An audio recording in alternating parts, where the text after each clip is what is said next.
Good morning sa ating lahat mga idol. Yung bali, nandito na tayo sa sinisilungan natin. And sumilong. Papahinga muna tayo ng saglit. Medyo napagod kasi tayo sa layo ng nilakad natin papunta dito sa dito tayo baba sa may tangduan. Ito na yung mga gamit natin. Bali, oras natin ngayon, alas 6 pasado pa lang ng umaga.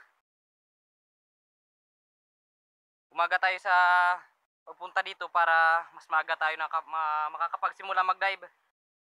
At sana matsambahan natin yung mga Filagic. Sana may sumumpa ng Filagic, makadali tayo. Morning pa. Si Idol John, di naman natin nasabihan. Di napakaaga ng pag-alis natin sa bahay. Yan yung gamit natin. Bali ito, nagdala lang tayo ng flashlight kasi yan, may mga isda kasi na pumupunta sa biyak. At hindi natin napapana, kaya ito, bumili tayo ng flashlight para naman kung maipumunta sa mga butas yung mga isda, yan, huli pa natin or magkaroon tayo ng tsansa na matira. Yan, bali yan, tabi na lang. Tapos natin magpahinga, agad na tayo na lulusob. Pa-high tide na rin. Let's go!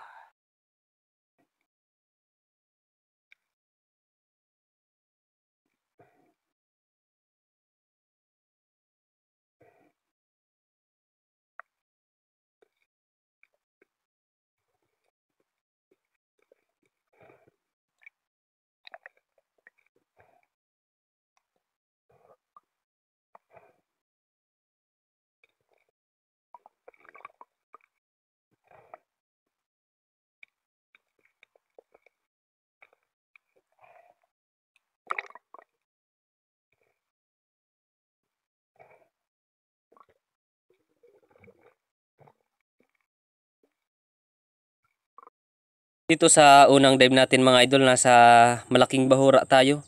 Bali may nakita tayong oriental sweet lips na palangoy-langoy dito sa gilid ng bahura, kaya sinubukan natin na mag-drop at nagbabaka sakali tayo na lumapit ito sa atin at makuha natin yung saktong distansya at matira natin ito. Kaso paglapit sa atin, hindi pa natin kaya yung distansya ng sweet lips, kaya hindi natin ito napana. At dito pag tingin ko sa gilid ng bahura, pumunta dun sa ilalim. Kaya nag-resurface muna ako at babalikan na lang natin yung oriental sweet lips na ating nakita. At sana mapana natin.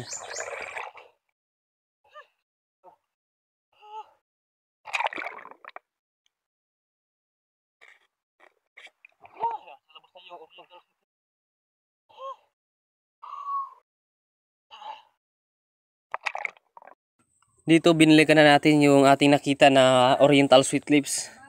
Kaya dahan-dahan lang tayo na nagdra-drop dito sa gilid ng bahura para hindi natin mabulabog yung sweet lips kung sakali man na makikita ulit natin ito. Yan, pakadrop natin dito sa ibabaw ng malaking bahura. Nakita natin yung sweet lips. Dadalawa na sila nandun sa ilalim sa buhanginan. Kaso medyo malalim na. Nasa 15 na dipahan na yung lalim dun sa may mga buhangin. Kaya hinayaan na lang natin at move on lang tayo sa ibang spot na mapuntahan natin.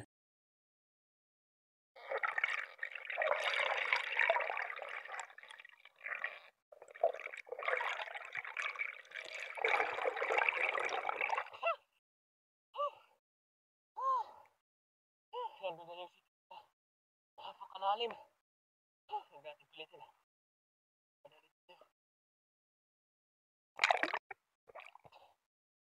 Pero idol, bali, kahuli tayo ng maya-maya. Kaya hindi lang natin ito na video sa ating pagpana.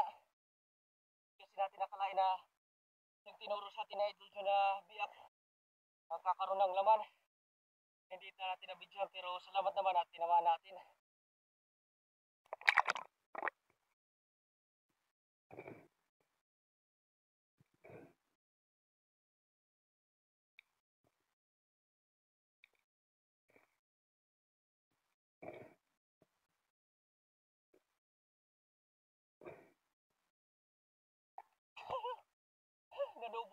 natin yung maliit na sama.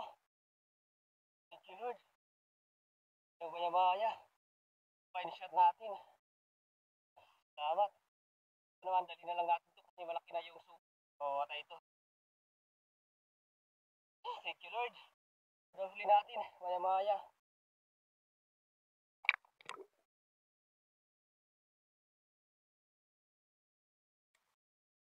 Sa dib natin ito, susubukan natin na silipin ito.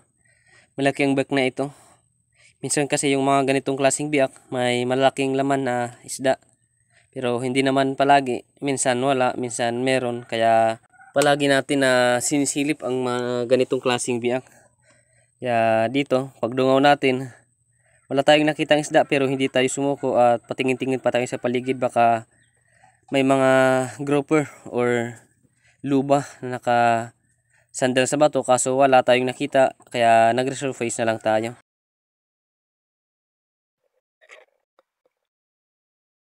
Dito, nasa malapit na tayo sa napla at ito yung biyak na ito. Madalas natin ito makikita kay Idol John na napapanaan niya ng malaking isda. Kaya ngayon sinubukan natin na puntahan itong biyak nito at silipin. Baka may laman at sana makatira tayo. Kaso pag dungo natin dito sa biyak na ito, may nakita tayong isang isda. Kaso parrot fish, kaya hindi natin ito ginalaw at hinayaan na lang natin. At nag-resurface na lang tayo. Baka sa ibang spot makakita tayo ng magandang klaseng isda at matira natin. Kaya nag-move on na lang tayo.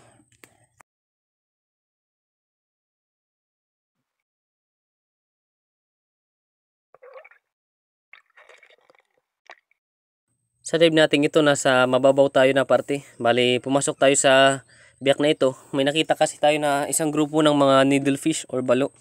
Kaya ito yung mabisa na gawin natin pag nakakita tayo ng balo. Lalong lalo na kung medyo mailap na. Dito, dahan-dahan tayo na dumungaw dito sa ibabaw ng biyak na ito. Para makita natin yung mga needlefish or balo at mapalapit natin. Madami needlefish na lumalapit sa atin kaso hindi ito yung target natin. Yung pinakamalaki ang gusto nating panain kaso nasa likuran at hindi natin maabot ng pana. Kaya hinayaan na lang natin at gusto magawa na lang tayo ng bagong paghunt sa mga needlefish na ito.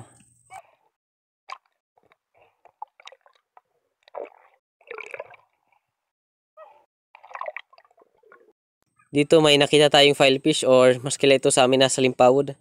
Pumasok ito dito sa mahaba na biyak kaya sinundan natin.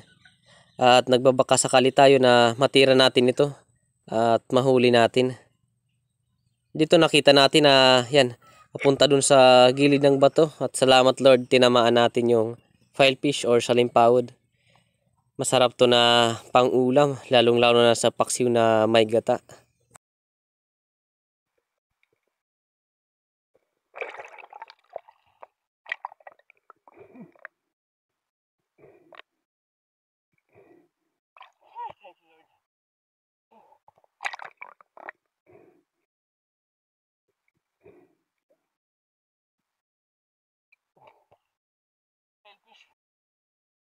Salimpawod. Ay sa tumakay ito na pang-ulam. Salamat. Lang tinamaan natin.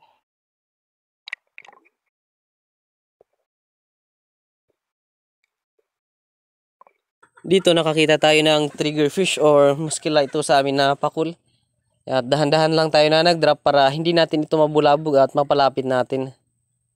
Dito habang tayo pa punta dito sa may mga batuhan, ito yung malaki na triggerfish lumapit sa atin kaya hindi na natin sinayang yung pagkakataon at tinira na natin ito.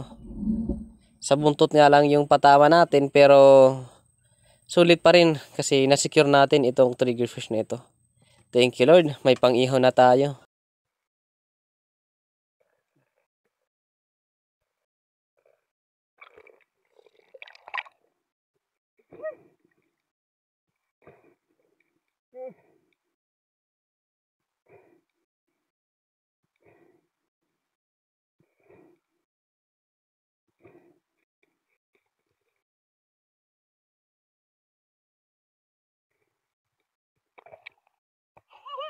Ang lapad ng katawan dito natin sa buntot tinamaan. Grabe yan. Pero talagang gitna talaga ng muntot. Ang lapad ng katawan din natin dito sa tinamaan. Pero salamat pa rin. At nahuli natin. Bali na dito na tayo sa Maynapla. Bumalik lang tayo. Hindi tayo nagpatuloy doon sa may tangduan papunta sa airport. Napakalakas kasi ng agos sa tangduan. Kaya bumalik lang tayo papunta dito. Thank you Lord. Bigger fish or mas kila ito sa amin na pakol.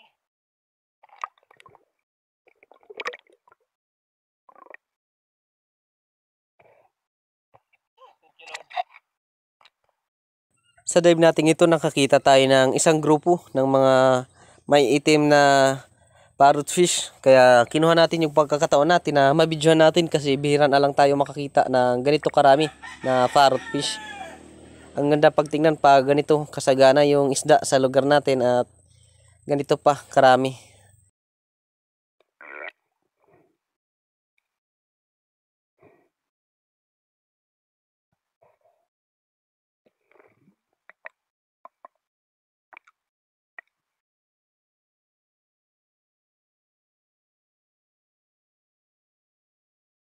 Sa dive natin ito nakakita tayo ng Big Eye Emperor or bulagdatan.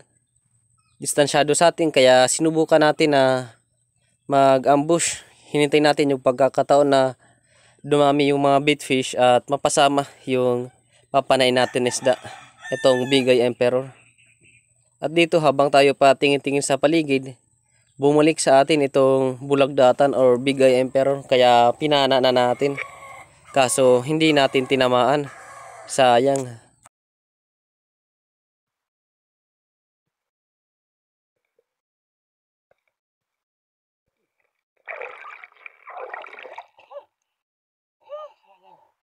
Hindi natin tinamaan yung Big Eye Emperor. Kabala tayo ng balo. Hindi na natin nabidyo sa pagpana.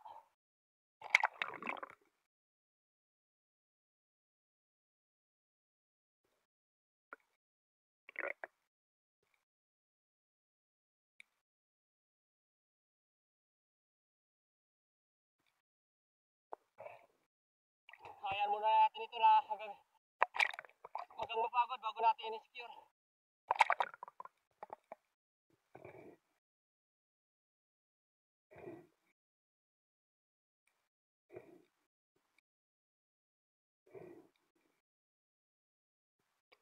Medyo may kalakihan na rin.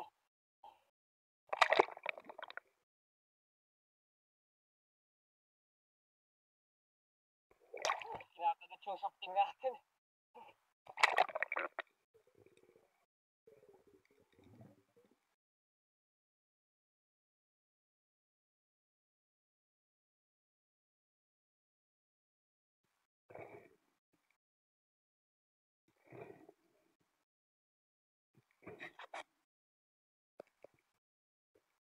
Sa dive natin ito nakita ulit natin yung mga grupo ng needlefish kaya kinuha na naman natin yung pagkakataon natin na makatira at sana mahuli natin yung mga needlefish. Dito malapit na sa atin yung balo, yung malalaking balo kaya tinarget na natin ito at pinana natin kaso sablay. Kaya hindi natin ito nahuli. Move on na lang tayo sa ibang isda na makikita natin. Huli tayo ng balo, needlefish. Hindi natin na naman ako na ng video sa pana. Dito yung ginagawa natin, sinabit natin yung ating Dyneema sa coral para mapadikit natin yung balo sa bato at mahawakan natin. Delikado kasi pag ganito yung kalagayan ng balo at malakas pa. Kasi lumalaban to. Talagang pag nakagat ka, talagang aabutin ka talaga ng sugat sa kamay. Kaya talaga na mas mabuti na magdoble ingat tayo pag nakakapana tayo ng ganitong klaseng isda.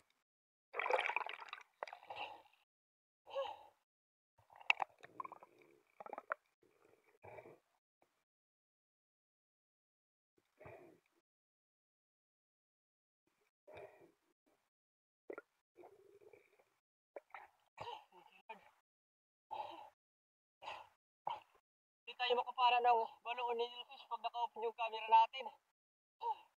Ilang beses tayo nag-try na kuna ng video sa pagbara pero hindi tayo makapatama sa pana. Salamat pa rin kahit di natin nabibidyon sa pagpana. Ayan, nahuli natin. Bulo, on the fish. Thank you, Lord.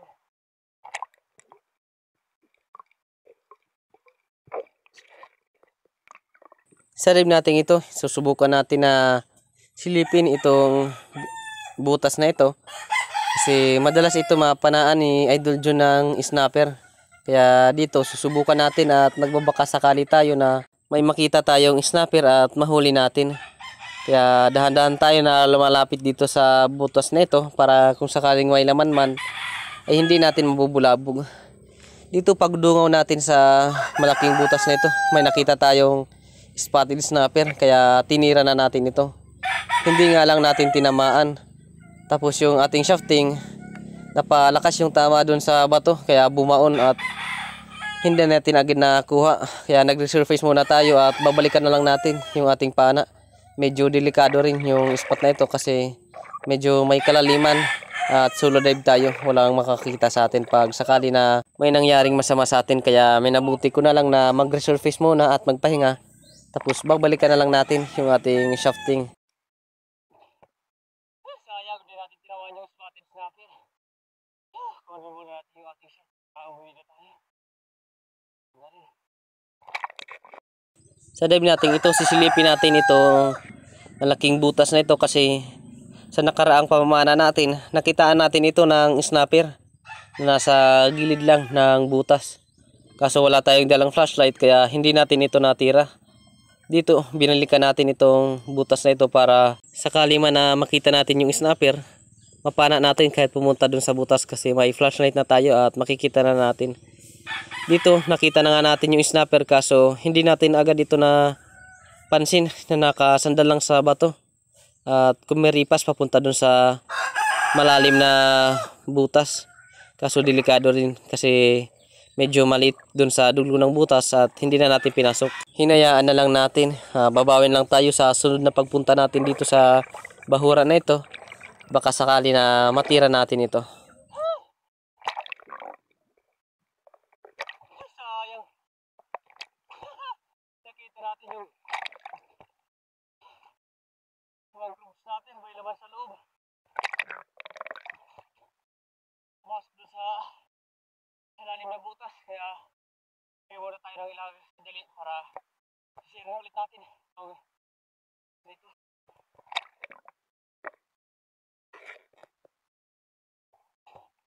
Yung bari, para tayo ng klase ng snapper. Hindi lang natin na-video sa pagpana. Andun sa ilalim. Basta kasi yung natin kaya babalikan natin.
Salamat.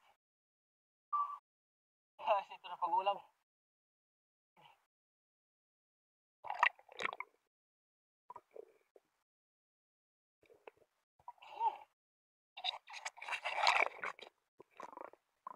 Siyempre, ahon na tayo.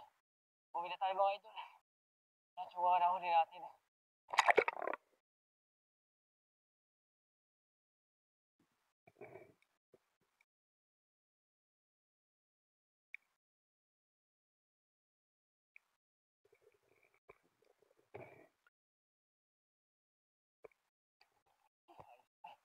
Siyempre, tabi lang tayo sa bahay. Para kita natin. Nakailang kilo tayo.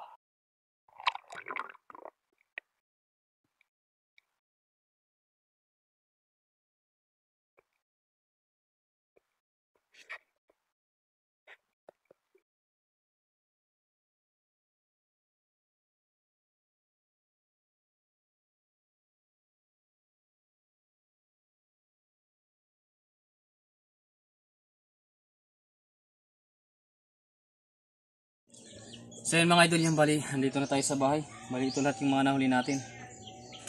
Karamihan sa huli natin, hindi natin na videohan. Itong mga needlefish or balo, hindi natin ito na videohan sa pagpana. Hindi kasi ito makahuli pag inupin natin yung camera natin. Ito rin na na maya maya, hindi rin natin ito na videohan. Tapos itong snapper. Bali kilohin natin. Kasi itong mga primerang klase, may bibili na. Sama natin itong dalawang dragbab at danggit. Ayan, saradong 1 kilo. Ay. Ito naman yung needlefish natin.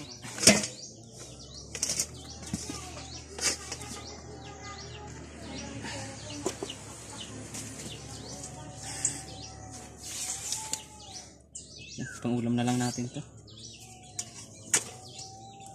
Pang-ulam natin. Yan. Kulang na lang ng 1 guhit para mag 3 kilo. Ayos na, malaking biyaya na. Bali, pagbenta natin dito, 250.